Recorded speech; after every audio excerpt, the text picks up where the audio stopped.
It was a dominant performance by the Seattle Seahawks in Super Bowl 60. Surely some of you saw this, shutting down the Patriots on defense and making timely plays on offense to win by a score of 29-13 for their second ever Super Bowl title.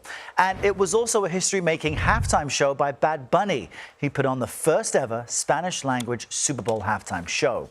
CBS News correspondent Nidia Cavazos joins us now from Santa Clara early in the morning there. Good morning, Nidia. The Seahawks are the champions. What were the players saying after the game? What was it like to be there?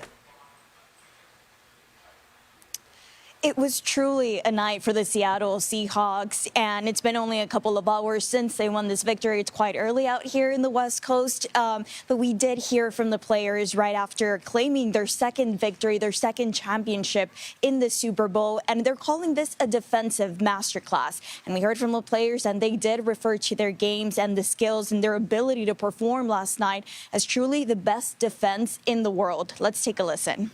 In the NFL, sometimes you see people on different agendas. Sometimes it's about money, sometimes their family, all these different things. There's a bunch of grown men, that have their own agendas. But on this team, our agenda is each other and this team.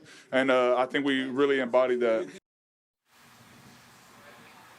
Now, this is the second time that the Seattle Seahawks claimed their victory in the Super Bowl, and it was a big night for them, but it was also a big moment for Bad Bunny, given that he did perform the halftime show here. Errol? And I can say, Nidia, as someone who does not speak Spanish, I still enjoyed this performance without really understanding what Bad Bunny was saying. Viewers could certainly understand the message he was sending. What's the reaction? And that is exactly what we heard from many people in the audience. I was there in the stadium, and a lot of people were saying, I don't understand what he's saying. We don't know what he's saying. But they were there to dance, and they were there to have a fun time. Now, as you mentioned earlier, this was a history-making performance, given that this is the first time that a Super Bowl halftime show is performed almost entirely in Spanish. And this was 13 minutes packed with a lot of symbolism and really a tribute to the Latino culture and the Latinos, the millions of Latinos in the United States.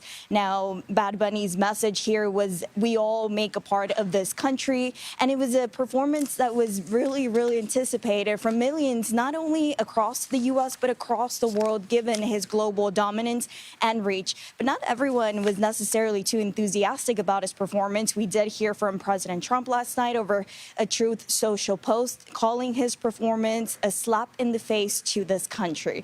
Errol? All right, Nidia Cavazos up early there in Northern California, just past 4 a.m. Nidia, thank you so much.